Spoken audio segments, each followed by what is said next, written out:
Criticism as vindication. Three rival versions of moral inquiry. As we have seen, whose justice offers a method for adjudicating among rival traditions. This method cannot be applied in a tradition neutral way. According to MacIntyre, all rational inquiry is rooted in the particularities of some tradition, and applying his own method is no exception. So there can be no question of finding the best tradition once and for all for anyone, anywhere.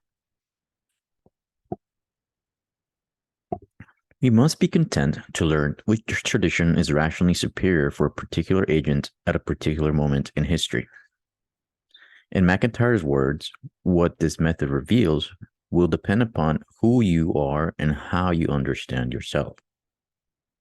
But there is still some room for generalization. MacIntyre expects most of his readers to be in much the same position. They will have been brought up in a certain tradition of thinking about practical rationality, but without reflecting on it, and perhaps without realizing that the tradition is a tradition. Such a person, he claims, will characteristically have learned to speak and write some particular language in use, the presuppositions of whose use tie that language to a set of beliefs which that person may never have explicitly formulated for him or herself in particular and occasional ways. He or she will characteristically have found themselves responsive to certain texts, less so or not at all to others, open to certain kinds of argumentative considerations, unpersuaded by others. End quote.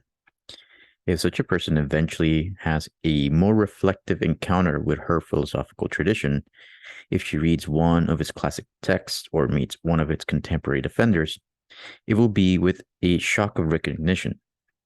This, not only such a person may say, what I now take to be true, but in some measure what I have always taken to be true. End quote. For someone in this position, seeking the most rational tradition is a matter of confirming or disconfirming this impression over time. It involves learning about the ongoing arguments within that tradition, as well as making good faith effort to understand what rival traditions have to say about these arguments. If such a person comes to understand another tradition well enough to be convinced that it is more successful than her own, then it is rational for her to adopt the perspective of the new tradition. The final pages of Whose Justice offer some hints about how MacIntyre expects this process to go. He suggests that most contemporary agents who think critically about their tradition and who try to understand the resources of others will conclude that Aristotelianism is rationally superior to its rivals. More specifically, he suggests that the version of Aristotelianism articulated by Thomas Aquinas will prove more successful at explaining the strengths and limitations of its competitors than any other tradition. Thomistic Aristotelianism, he argues, has emerged remarkably well from its encounters with other traditions, such as Augustinianism and the anti-Aristotelianism of the Scottish Enlightenment. Its adherents have good reason to believe that their tradition is rational. So despite its tentativeness, Whose Justice ends with an emerging Thomistic conclusion. It suggests that the Aristotelianism of Thomas Aquinas is rationally preferable to any other tradition available in the contemporary world. But MacIntyre wants to make more than a prima facie case for Thomism. Accordingly, three rival versions defend MacIntyre's Thomistic conclusions in a more detailed and more rigorous way. Three rival versions is concerned with what MacIntyre calls three types of moral inquiry. Despite the vagueness of this term, it soon becomes clear that the book is concerned with traditions, and specifically with traditions of inquiry into practical rationality. Not only does MacIntyre go on to use the term type of moral inquiry and tradition interchangeably, he attributes to these types several of the features that Whose Justice attributes to traditions. He describes types of moral inquiry as arguments extended over time, research programs about practical rationality that originate with some seminal figure but evolve in the work of that figure's followers, Note 63. For example, MacIntyre traces the encyclopedic version of moral inquiry from its origins with the 18th century encyclopedists. Through its transformations by contributors to the 9th edition of the Encyclopedia Britannica, up to its remnants in contemporary academia, he also describes the genealogical version of moral inquiry as a research program initiated by Nietzsche, but transformed in important ways by Foucault, Derrida, and Deleuze. He also claims that types of moral inquiry are socially embodied. They are not just sets of philosophical theses, but are sometimes wider than what is conventionally, at least in American universities, understood as moral philosophy, since they include historical, literary, anthropological, and sociological questions. Finally, the types of moral inquiry that MacIntyre discusses in three rival versions overlap significantly with the particular traditions explored in Whose Justice. They are in fact the same tradition, given different names and studied at different points in their development. The fact which MacIntyre calls the encyclopedic version of moral inquiry traces its lineage to the Scottish Enlightenment. It is exemplified by the 9th edition of the Encyclopedia Britannica, which MacIntyre considers the canonical expression of Edinburgh culture of Adam Gifford's day. The contributors to the 9th edition had distinctive views of reason and of morality. They believed that what Christopher Lutz called once and for all rationality, assuming that there is a single, if perhaps complex, conception of what the standards and the achievements of rationality are, one which every educated person can without too much difficulty be brought to agree in acknowledging. They believed that there is a single correct account of how human beings ought to behave, and that anyone not in the grip of prejudice or superstition can discover this account.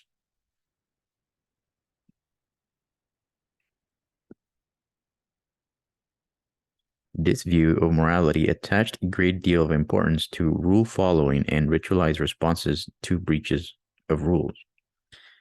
It also presupposed a rigid distinction between the moral and the aesthetic, the religious, the economic, the legal, and the scientific.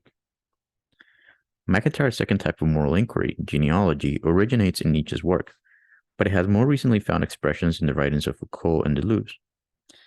Its foundation document, Nietzsche's Genealogy of Morals, seeks to discredit the very notion of morality and truth by exposing them as disguised manifestations of the will to power.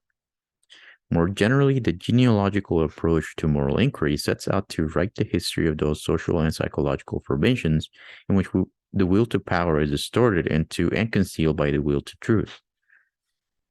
Where the encyclopedia sees moral duties prescribed by reason, the genealogist sees duplicitous attempts to manipulate others. Genealogy, therefore, tries to discredit the whole notion of a canon by exposing the secret causes and motives behind other forms of moral inquiry. It is a purely negative enterprise. Genealogy does not seek to construct a new, better morality of its own.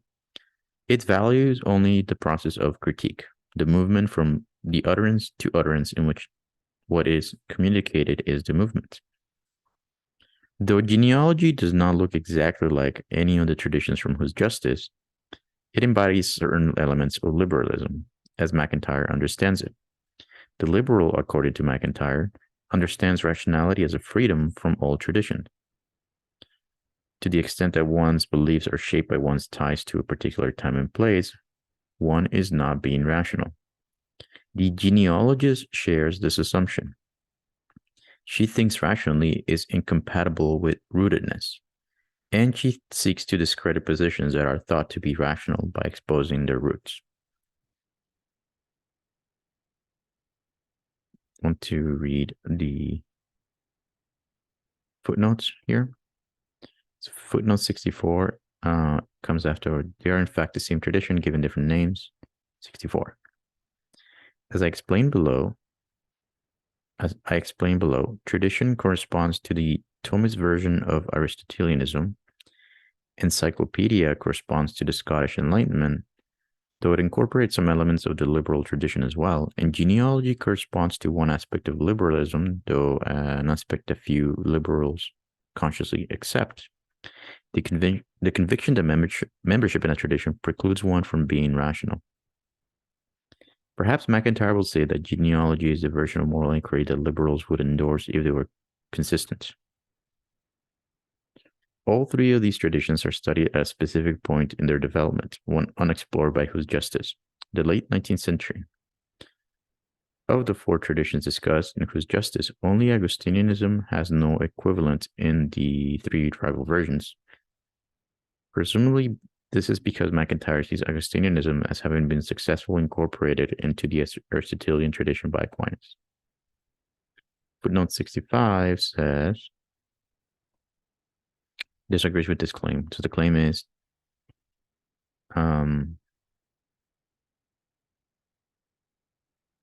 the Scottish Enlightenment is exemplified by the 9th edition of the Encyclopedia. The contributor to the 9th edition, they believe in what Christopher Lutz call once and for all rationality. 65.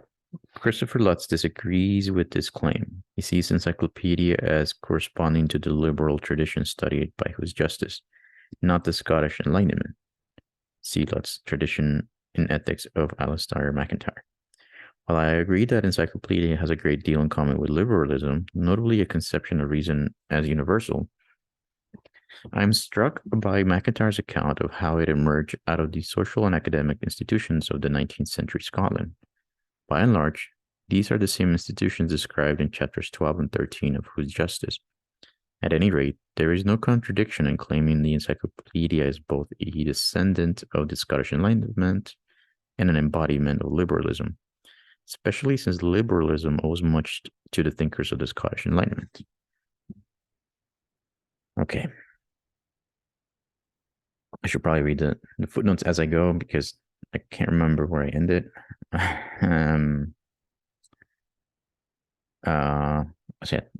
So we ended with the genealogist shares this assumption. She thinks rationality is incompatible with rootedness, and she seeks to discredit positions that are thought to be rational by exposing their roots.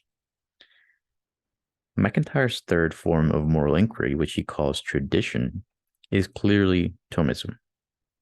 More specifically, it is the version of Thomism articulated in the 1879 papal letter Artini Patris. This document summoned its readers to a renewal of an understanding of the intellectual inquiry as the continuation of a specific type of traditions, that which achieved definitive expression in the writings of Aquinas. 1879. As we have seen, Thomism is really a type of Aristotelianism.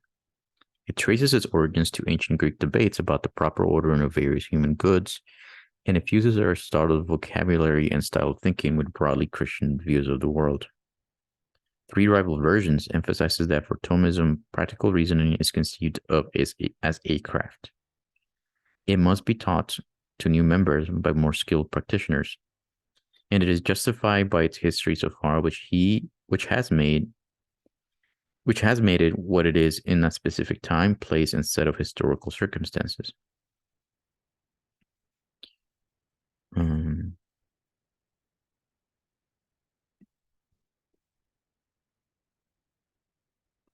opposition to encyclopedia and genealogy, Thomism believes in historically situated rationality. It does not try to give a single correct moral code for all agents in all circumstances.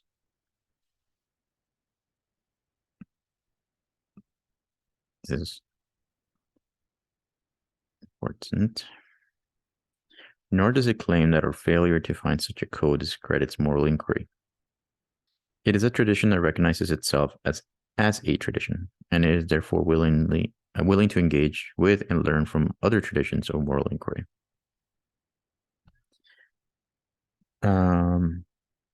Which of these traditions is most rational? Which would be most satisfactory to someone who has implicit and perhaps unacknowledged ties to one tradition, but who is making a good faith attempt to understand the resources of the others? We know what MacIntyre's method demands. The most rational tradition is the one that is best able to make sense of its rivals in a way that they cannot make sense of it. Specifically, the most rational tradition is the one that can best explain why someone might have been drawn to its rivals in the first place.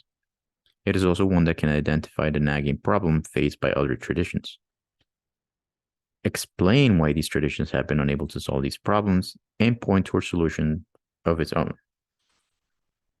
And it must do all these things in a way that members of rival traditions can understand and accept.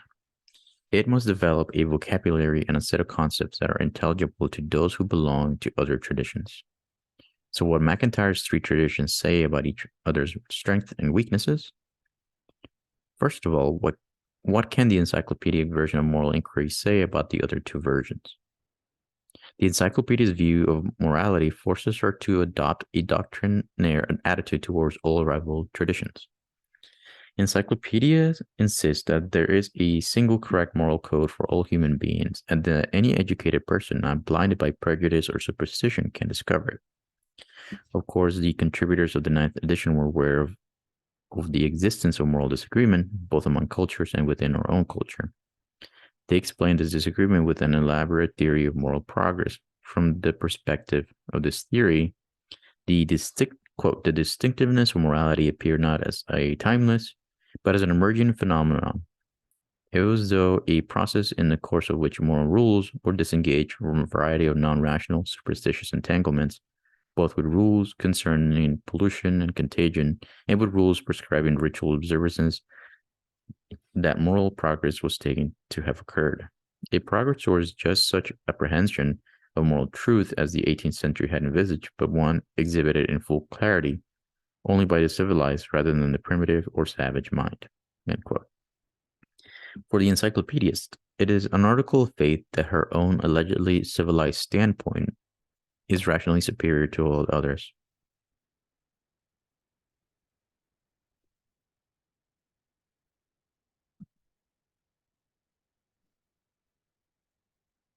When faced with other cultures who understand morality differently than she does, she can only dismiss those cultures as primitive or savage. Note, however, that in asserting all other cultures as inferior to her own, the encyclopedist cuts herself off from the possibility of explaining to these cultures why they are inferior. She cannot explain their alleged inferiority in terms that they would accept and understand, because these cultures are supposed to be insufficiently advanced to engage in rational debate about morality. It is not the encyclopedist cannot identify any problems in other traditions. She can, after all, criticize those traditions for their alleged savagery, but in doing so, she's invoking her own standards and vocabulary, not those of other traditions.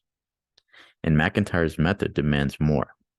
It requires that the encyclopedist explain, quote, the limitations and failures of that rival tradition as judged by that rival's tradition's own standards. Limitations and failures, which the rival tradition itself lacks the resources to explain or understand. In short, the encyclopedic tradition cannot demonstrate its superiority to other traditions because it refuses to engage in genuine dialogue with them. Quote, the author of the great canonical encyclopedias, MacIntyre claims, just because they insisted on seeing and judging everything from their own point of view, turned out to have no way of making themselves visible to themselves. End quote. What about genealogy? What can it say about rival traditions? Genealogy is quite skilled at pointing out the failings of other traditions. His mission is to debunk the claims of other traditions, to expose other forms of moral inquiry as disguised manifestations of the will to power. So it's easy to say. So it is easy to imagine the sort of criticism that this tradition might direct at any encyclopedist. For example, it would attack what it saw as the false claims to objectivity, the spurious value neutrality, and the naive faith in progress embodied in the 9th edition of the Encyclopedia Britannica. But while genealogy has a great deal to say about other traditions, it is not clear what it has to say to them. It is not clear that genealogy has the conceptual resources needed to conduct a genuine dialogue with other traditions, which, as we have seen, is what MacIntyre's methods demands. The reason is that genealogy seems to reject the presuppositions of a dialogue between traditions. A dialogue between traditions is an argument extended over time, and in order to engage in such an argument, one's own standpoint must possess a degree of temporal identity and continuity. It need not remain totally static, of course. Traditions constantly evolve, but in order for genealogy to enter into an extended argument with other traditions, we must be able to recognize it as the same form of inquiry at different points in the argument. Footnote 67. This is prior to the section on genealogy. A related problem is that a tradition's claim to superiority must be based on a rationally justifiable rejection of the strongest claim to be made out from the opposing's point of view. In other words, tradition cannot claim to be better than another unless it has rendered itself maximally vulnerable to the strongest arguments which as other and rival views can bring to bear against it. Aquinas' use of the disputed question is a classic example of this procedure. But in dismissing all other traditions as primitive, the contributors of the 9th edition cut themselves off from the possibility of doing this. It never occurred to them, MacIntyre writes, to enter imaginatively into the standpoint of those alleged primitive and savage people whom they were studying, let alone to inquire how they and their moral religious theory might be understood from the standpoint of those alien cultures.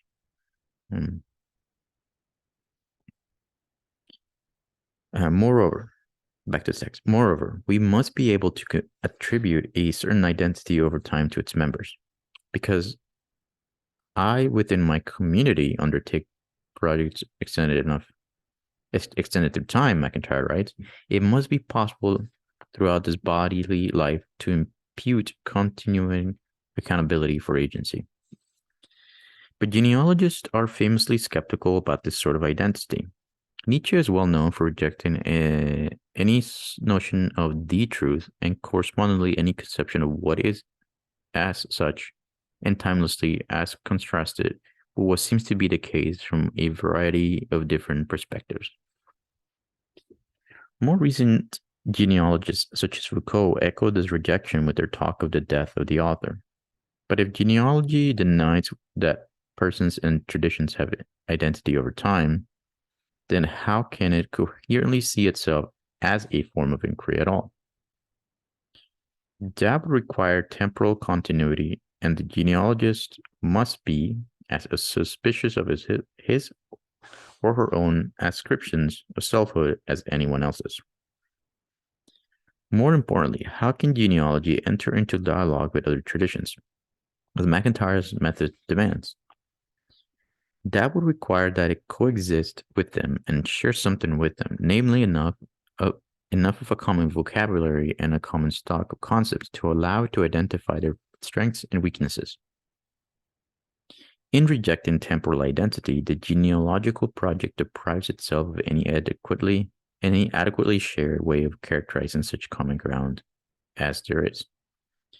Clearly, however, the genealogist wants to talk about other traditions. At the very least, she wants to point out their failings and suggest that her own approach is superior to theirs, but she lacks the conceptual resources to do so. Finally, let us turn to tradition, to Aristotelian thought as embodied in Thomism generally and in Aeterni Patris in particular. MacIntyre argues that it is the most successful of the three traditions because it is the only one capable of doing what his method demands. It is the only one capable of conducting a successful dialogue with the encyclopedic and the genealogical approaches, which makes it the only one capable of demonstrating its superiority to its rivals. Unlike these approaches, Thomism does not deprive itself of the conceptual resources required for genuine dialogue. It does not dismiss other traditions as irrational. On the contrary, it strives to make itself vulnerable to the strongest objections its rivals has to offer. Nor does it deny the temporal identity of persons and traditions. On the contrary, it sees both as possessing the continuity and unity of a quest whose object is to discover the truth about my life as a whole. More importantly, Thomism does not merely assert that its rivals fail to accomplish what they intend. It can explain why they fail and why one might nevertheless have been drawn to those approaches in the first place. The encyclopedist, as we have seen, is hard-pressed to explain moral disagreement with her own culture. She can only assert that those who disagree with her are at a primitive stage in their development, though in principle she cannot convince rivals of this with evidence. The Thomist, on the other hand, can explain the disagreement by telling this very story MacIntyre tells in After Virtue. She can explain that there is a history of moral thought in and through which moral apprehensions are articulated and moral practice provided with its theory, a history initially generated by Socrates. This history, however, was interrupted in the most radical way. The Thomist can explain moral disagreement by describing it as the outcome of the disappearance of teleological conceptions of human nature after the scientific revolution. She can explain that without the notion of a human good, Enlightenment moralists were unable to give compelling reasons to accept the content of traditional Christian morality. She can also explain why the philosophers who lived through this development might have been drawn to the Enlightenment project, even though this project was bound to fail. Since these philosophers possess only the remnants of a predecessor culture, they lacked the social setting necessary to develop a more coherent conception of morality. The Enlightenment project seemed like the only option available to them. In a similar way, the Thomists can explain the appeal of the genealogical enterprise. In the wake of the Enlightenment project, the remnants of morality look as much as Nietzsche says they do. They are part of an emotivist culture in which moral claims appear to be nothing more than arbitrary assertions of one's own will. But while the genealogist sees this state of affairs as the true nature of all moral discourse, something she can only assert, the Thomist can explain it. She can tell a story much like the one MacIntyre tells in After Virtue, a story which our emotivist culture results from the steady decline in Western morality since the scientific revolution. The Thomist can also solve certain problems that the genealogists have proved unable to solve. Genealogy cannot explain how selves and traditions can possess any identity over time, even though its own discourse presupposes that they do. The Thomist, however, understands human life as a quest, a teleological order search for the good, so therefore sees human life as possessing the unity of a narrative. Thomism has the conceptual resources to explain what genealogy cannot. The Thomists, in short, can render intelligible the history of both modern morality and modern moral philosophy in a way which is not available to those who themselves inhabit the conceptual frameworks of a peculiar to modernity.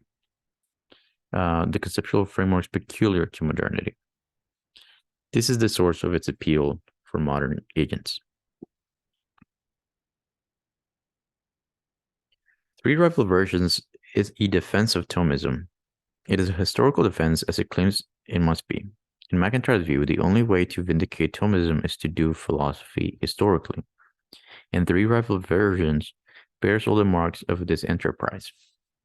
It understands Thomism not as a specific theory, but as something broader. MacIntyre refers to it as a type of moral inquiry, a research program, concerned with the nature of practical rationality.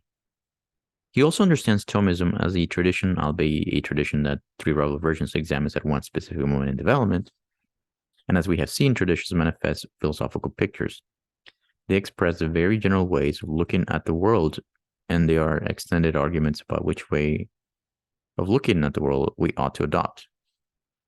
In defending Thomism, MacIntyre is arguing that a certain cluster of pictures is superior to its rivals. Furthermore, MacIntyre argues that the superiority of Thomism by examining what it has done, he claims that Thomism has the best resources available for making sense of human action and for solving the nagging philosophical questions we have inherited. These resources, however, are not mere abstract potential. What MacIntyre shows that Thomism can do by tracing what it has done over time, he shows that Thomism's dialectical method and its willingness to adopt resources from other traditions have given it a unique ability to make sense of its rivals in a way that it cannot make sense of it, and do so in a way that its rivals can accept and understand. Note as well MacIntyre's insistence on examining Thomism and its rivals at a single relative recent point in their history, the late 19th century. Asking what these traditions can do is not a matter of speculating about what they might do at some indeterminate point in the future. It is a matter of asking which tradition comes to us with the most impressive history, and which tradition is best able to speak to the current situation. To defend Thomism is therefore to say something about us. It is to say that we have a certain set of philosophical needs, and that Thomism has proved better able to address those needs than any other option available to us. Finally, none of the claims MacIntyre makes on Thomism's behalf could stand alone. They are inseparable from the narrative he constructs about the history of moral inquiry. Thomism is superior to its rival because it can explain what they cannot, and it explains these things, encyclopedia's bafflement in the face of moral disagreement, genealogy's appeal in an emotivist culture, through its own historical narrative. MacIntyre does not defend Thomism by giving deductive or inductive arguments for its thesis. He defends Thomism by highlighting its resources in a way that sounds right. Footnote 68. The defense of Thomism in the three versions echoes the one advanced in another major work MacIntyre published in the same year, First Principles, Final Ends, and Contemporary Philosophical Issues. First Principle argues that Thomism's rational superiority to other traditions consists in its ability to show that an Aristotelian and Thomistic conception of inquiry in terms of first principles and final ends can provide us with understanding and explanations of type of philosophy which themselves reject root and branch. In terms of first principles and final ends, can provide us with an understanding and explanation of types of philosophy which themselves reject root and branch, the possibility of providing a rational justification for any such conception. For an excellent summary of this book and its importance for MacIntyre's defense of Thomism, see Kant Ream's Metaphysics, History, and Moral Philosophy. The centrality of the 1990 Aquinas lecture to MacIntyre's argument for Thomism. Okay. The bigger picture. MacIntyre obviously has a great deal to teach us about the Enlightenment project, but what does he teach us about doing philosophy historically? The simplest answer is that he shows that historical inquiry may function as a form of criticism. We can use historical considerations to repudiate a picture, as when we conclude from a picture's development that it is incapable of doing something crucial and should therefore be abandoned. Beyond that, MacIntyre's work offers several more specific lessons. The first is an enriched understanding of what criticism is. MacIntyre's critique of the Enlightenment project is complex and multifaceted. It involves several distinct steps, each of which is defended with historical evidence. It has a purely negative moment. Its discovery that the project of finding a purely rational basis for morality is bound to fail. But it also has a more positive side, whose justice uses history to find a method for determining whether one tradition is rationally superior to another. Three rival versions applies this method, using it to argue that Thomism is preferable to its competitors. MacIntyre shows that criticizing a picture can involve more than just rejecting it.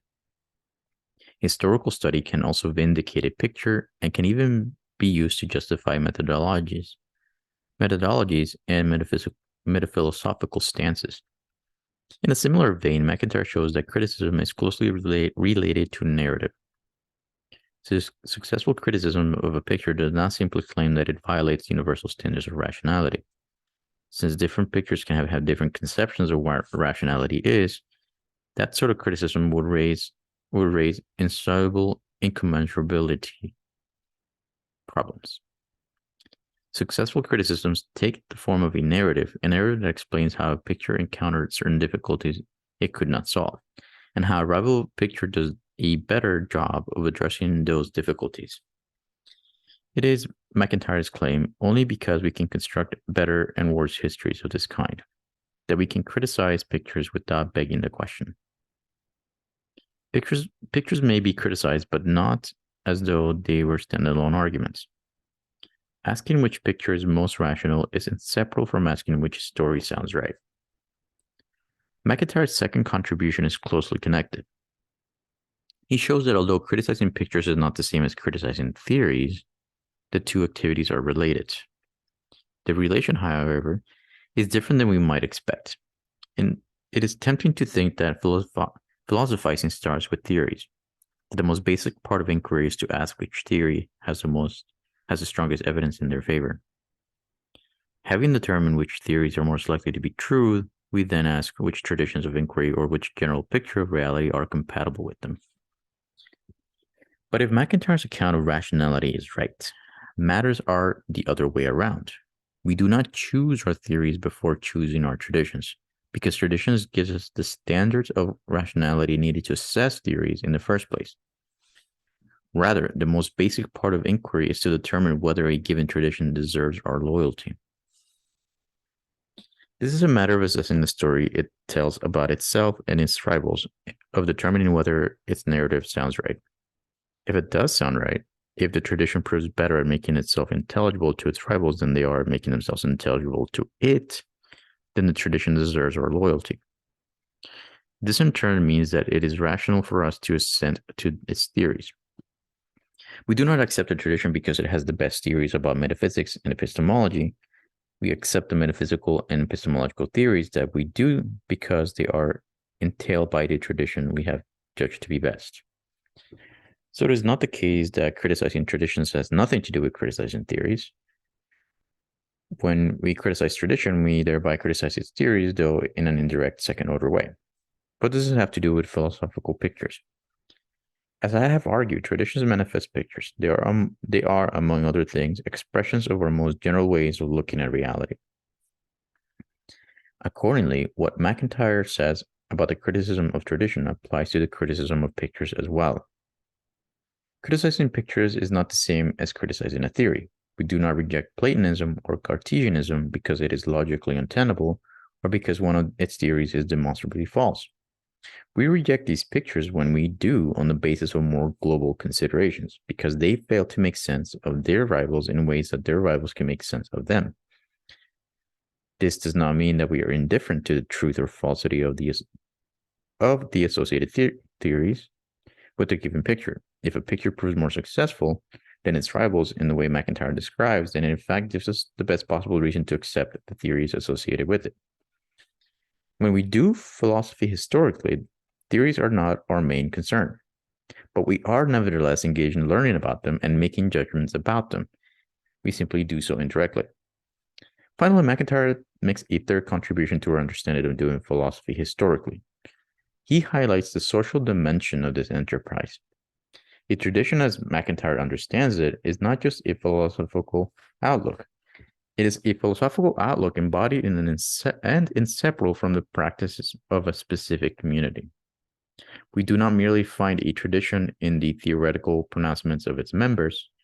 We find it in its language, its institutions, and its way of orienting itself towards the good. When we study a tradition, we are studying more than a collection of philosophical views.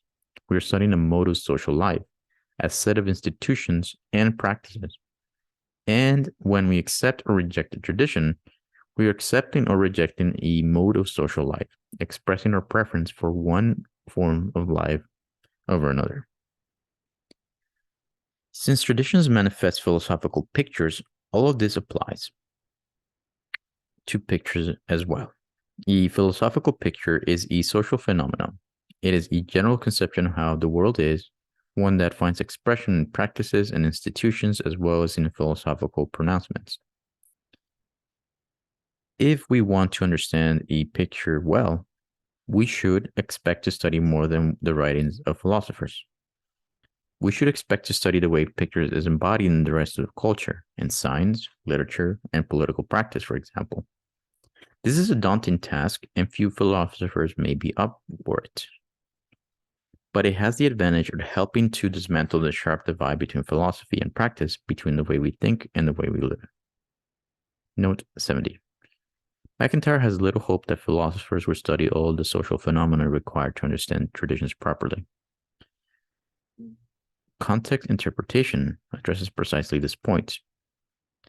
It insists that such a study is necessary since we cannot develop even a minimally adequate view of the particulars until we have drawn on materials, philosophical, literary, linguistic, which are now allocated to what are now taken to be different disciplines. There is no inquiry which ought not to be comparative from the outset. But MacIntyre doubts that many philosophers will spare the time for this study from such an arduous cultural task as reading the New York Times book review section or the New York Review of Books.